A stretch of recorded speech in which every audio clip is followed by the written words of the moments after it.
مفتی طارق مسعود کے بیانات کے لیے مفتی صاحب کے آفیشیل چینل مفتی طارق مسعود سپیچز کو سبسکرائب کریں۔ آپ کو پتہ ہے پچھلے رکوع میں اللہ نے قیامت کی ہولناکیوں کا تذکرہ کیا تھا، اور پھر اللہ تعالیٰ نے یہ بتایا کہ مجرمین کا اعمال نامہ ان کے سامنے رکھا جائے گا اور ان کی چیخیں نکل جائیں گی، اور وہ یہ کہیں گے کہ یہ کیسا اعمال نامہ ہے جس نے ہماری زندگی کا کوئی مخفی پہلو چھوڑا ہی نہیں ہے، کیا صغیرہ کیا کبیرہ، ہر عمل اس نے ہمارے سامنے لا کے رکھ دیا ہے۔ تو یہ جو مجرمین جہنم میں جائیں گے، اس کا ایک بہت بڑا سبب ہے شیطان، جو گمراہ کرتا ہے۔ تو اللہ تعالیٰ بتاتے ہیں اس رکوع میں کہ یہ جو ہم نے آخرت میں ان کو جہنم میں ڈالا ہے نا، اس کی بڑی وجہ یہ ہے کہ انہوں نے رحمان سے دوستی لگانے کے بجائے شیطان سے دوستی لگائی تھی، وہ شیطان جو ان کا ازلی دشمن ہے، جنہوں نے ان کے باپ آدم کو سجدہ کرنے سے انکار کر دیا۔ تو اللہ کہتے ہیں جس نے سجدہ کرنے سے انکار کر دیا، تم اس کو اور اس کی آل اولاد کو اپنا دوست کیسے بنا لیتے ہو؟ کتنا ہی برا بدلہ ہے جو تمہیں دیا جا رہا ہے، یعنی بدلہ سے مراد جو بیس البدل ہے، یہ اللہ کو چھوڑ کر ان کو بدلے میں دوست بنا لینا، یہ کتنا ہی برا بدلہ ہے۔ یعنی ہوتا ہے نا کہ آپ کوئی اچھی کوالٹی کی چیز چھوڑ کر ایک درمیانی کوالٹی کی چیز لے لیتے ہیں، تو یہ بھی برا سمجھا جاتا ہے کہ یار آپ کو ایک آپشن تھا، آپ کے پاس یہ چیز آپ کو مل رہی تھی، آپ نے اتنی قیمتی چیز چھوڑ کر اس کے بدلے میں ایک سستی چیز لے لی۔ لیکن بیس البدل کیا ہوگا کہ ایک قیمتی چیز مل رہی تھی، اس کے بدلے میں یہ نہیں کہ سستی بلکہ نقصان دہ چیز لے لی آپ نے، یعنی ایک طرف زہر رکھا ہوا ہے، ایک طرف شہد یا دودھ رکھا ہوا ہے، تو آپ کیا کرتے ہیں کہ شہد یا دودھ کی پیشکش کو ریجیکٹ کر کے زہر کی پیشکش قبول کر لیتے ہیں۔ تو ایسے موقع پہ کہا جائے گا بیس البدل، یار تم نے جو اس کا بدلے میں جو چیز لی ہے وہ بدل تو بہت ہی برا ہے۔ تو یہاں بھی اس رکوع کا بھی یہی حاصل ہے۔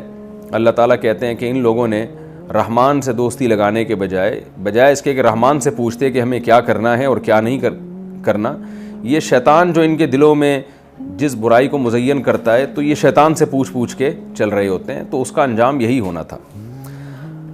فرمایا وَإِذْ قُلْنَا لِلْمَلَائِكَةِ اسْجُدُوا لِآدَمَ، اور اس وقت کو یاد کرو جب ہم نے فرشتوں سے کہا کہ آدم کو سجدہ کرو، فَسَجَدُوا إِلَّا إِبْلِيسَ، سب نے سجدہ کیا سوائے ابلیس کے۔ میں نے بتایا یہ مستثنیٰ منقطع کہلاتا ہے، کیونکہ پیچھے ذکر فرشتوں کا ہوا ہے۔ تو منقطع کا کیا مطلب ہوتا ہے؟ جب ہم کسی کلام کو کسی کلام سے مستثنیٰ کرتے ہیں نا، خارج کرتے ہیں، مستثنیٰ ذرا مشکل لفظ ہے، تو ما بعد ما قبل کی کبھی جنس میں ہوتا ہے کبھی نہیں ہوتا، مشکل اردو ہے، میں ذرا آسان الفاظ میں مثال سے سمجھاتا ہوں۔ آپ کہتے ہیں جاءنی القوم، میرے پاس قوم آئی، الا زیدن، سوائے زید کے، تو قوم کے لفظ میں زید پہلے سے داخل تھا، کیونکہ جب قوم آئی تو جو مخصوص قوم ہے اس میں سارے افراد تھے، لیکن آپ نے الا زیدن کہہ کے کیا کر دیا کہ زید کو اس قوم کے لفظ سے خارج کر دیا۔ یہ کہلاتا ہے مستثنیٰ متصل، یعنی قوم میں زید داخل تھا، الا کے ذریعے اس کو باقاعدہ نکالا گیا ہے۔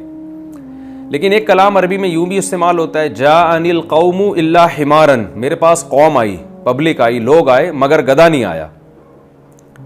تو گدھا تو قوم میں کے مفہوم میں داخل نہیں ہوتا نا، تو سوال پیدا ہوتا ہے کہ قوم کے مفہوم میں جب ایک چیز داخل ہی نہیں تھی تو آپ نے اس کو نکالا کیسے؟ نکالی تو وہ چیز جاتی ہے جو پہلے اس کے مفہوم میں داخل تو ہو۔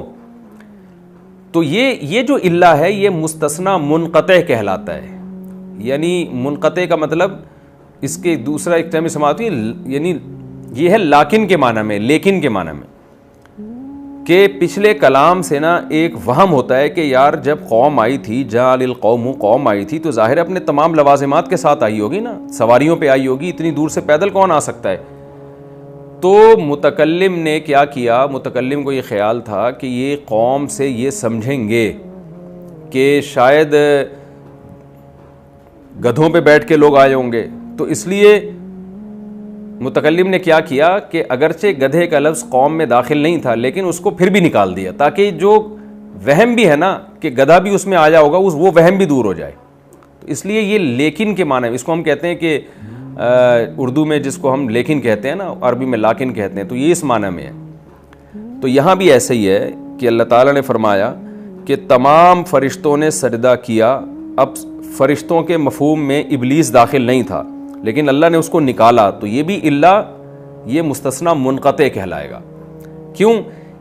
فرشتوں کو جب حکم دیا گیا تو اس سے یہ وہم ہوتا ہے کہ جب فرشتے جو اعلیٰ درجے کی مخلوق ہیں، تو جب نورانی مخلوق کو حکم دیا جا رہا ہے کہ آپ سجدہ کریں ایک خاکی مخلوق کو، تو یہ کیسے ممکن نہیں ہے کہ جو آگ سے بنی ہوئی مخلوق ہے اس کو حکم نہ دیا گیا ہو؟ تو ضمناً اس کو بھی حکم تھا اس میں.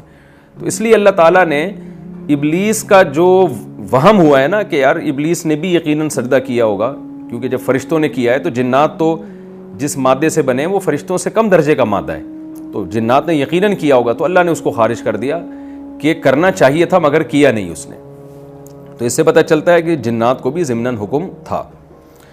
فَسَجَدُوا إِلَّا إِبْلِيسَ، سب نے سجدہ کیا مگر شیطان نے. کَانَ مِنَ الْجِنِّ، تھا وہ جنات میں سے. فَفَسَقَ عَنْ أَمْرِ رَبِّهِ، تو اس نے عدول کیا اپنے رب کے حکم سے، اپنے رب کے حکم کی نافرمانی کی. اللہ تعالیٰ فرماتے ہیں أَفَتَتَّخِذُونَهُ وَذُرِّيَّتَهُ، دو خرابیاں ہیں شیطان میں. ایک خرابی کیا ہے؟ خدا کا باغی اور نافرمان. دوسری بات یہ کہ نافرمانی بھی اس نے تمہیں پروٹوکول دینے میں کی ہے.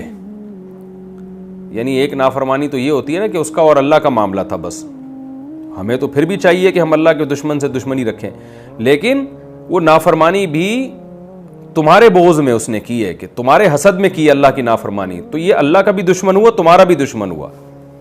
تو اس لیے اللہ تعالیٰ فرماتے ہیں آفَتَتَّخِذُونَهُ، ایسے ابلیس کو تم اور وَذُرِّيَّتَهُ، اور اس کی اولاد کو تم اولیاء بناتے ہو، دوست بناتے ہو، من دونی، مجھے چھوڑ کر، وَهُمْ لَكُمْ عَدُوٌّ، جبکہ وہ تمہارا بھی دشمن ہے. صرف میرا دشمن نہیں ہے بلکہ میرا دشمن تو وہ بنا ہی تمہاری دشمنی میں ہے. تو ایسے یعنی اس سے بڑا بدبخت دوست تو دنیا میں کسی کا ہو نہیں سکتا، جو اتنا بڑا دشمن ہو کہ آپ کی دشمنی میں خدا کی بغاوت پہ اتر آئے، یعنی اس کو آپ سے اتنے حسد ہو، اتنا آپ سے وہ نالا ہو، تو اس کی دشمنی کا آپ اندازہ لگاؤ کیا دشمنی ہوگی اس کی. اللہ فرماتے ہیں آفَتَتَّخِذُونَهُ، ایسے کو تم اپنا دوست بناتے ہو، وَهُمْ لَكُمْ عَدُوٌّ، جبکہ یہ شیاطین تمہارے دشمن ہیں.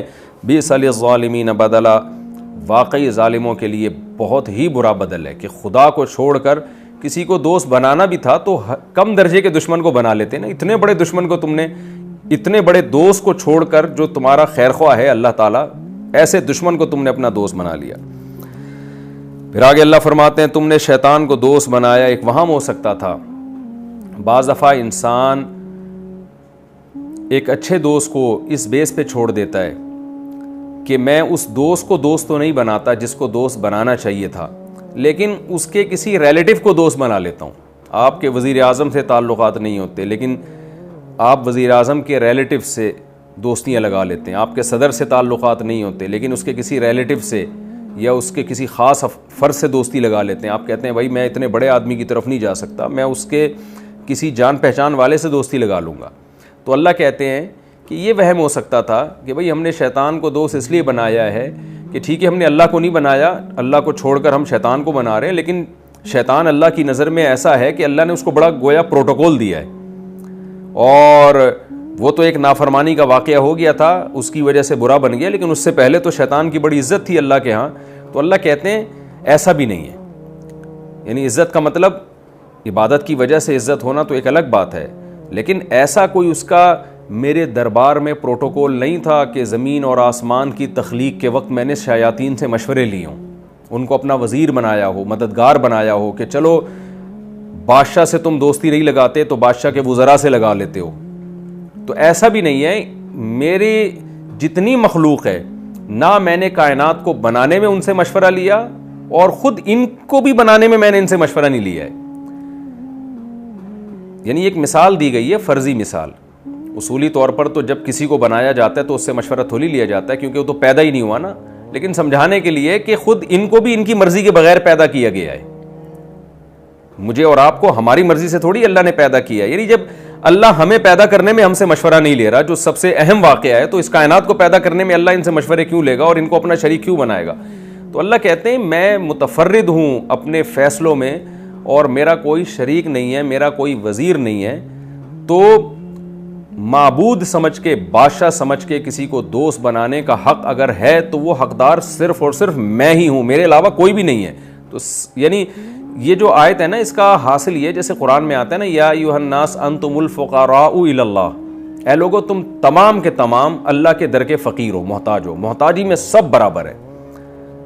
تو اگر کسی سے دوستی لگائی جائے گی تو اس بیس پہ تو لگائی جائے گی کہ یہ اللہ کا محبوب ہے، اس بیس پہ نہیں لگائی جائے گی کہ اس کا اللہ کے ہاں اس لحاظ سے پروٹوکول ہے جیسے بادشاہوں کے ہاں وزیروں کا اور بڑے بڑے منصب والوں کا پروٹوکول ہوتا ہے. ایسا نہیں ہے. دنیا میں ایک بادشاہ ہوتا ہے، اس کے نیچے کچھ گریڈ ہوتے ہیں، پھر اس کے نیچے کچھ گریڈ ہوتے ہیں، پھر اس کے نیچے کچھ گریڈ ہوتے ہیں اختیارات کی تقسیم کے لحاظ سے. اللہ کے ہاں ایسا نہیں ہے. اللہ متفرد ہے، سارے اختیارات اسی کے پاس ہیں. نہ کائنات کو بنانے میں اس کا کوئی شریک ہے، نہ خود اس مخلوق کو پیدا کرنے میں اس نے کسی کو مددگار بنایا، بلکہ ان سے مشورہ بھی نہیں لیا کہ ہم تمہیں پیدا کرنا چاہتے ہیں. اتنی بھی اللہ نے ان کو اہمیت نہیں دی، کیونکہ وہ اپنے فیصلوں میں خود مختار ہے. تو اس لیے اس کو چھوڑ کر کسی کو ایسا دوست بنا لینا کہ اس کے مقابلے میں اس کی اطاعت شروع کر دینا، یہ پرلے درجے کی حماقت اور بے وقوفی ہے. تو اللہ تعالیٰ فرماتے ہیں ما اشہدتہم خلق السماوات والارض، میں نے ان شیاطین کو آسمانوں اور زمین کی پیدائش میں گواہ بھی نہیں بنایا. گواہ بنانے کا مطلب یہ ہے کہ ان کو حاضر نہیں کیا.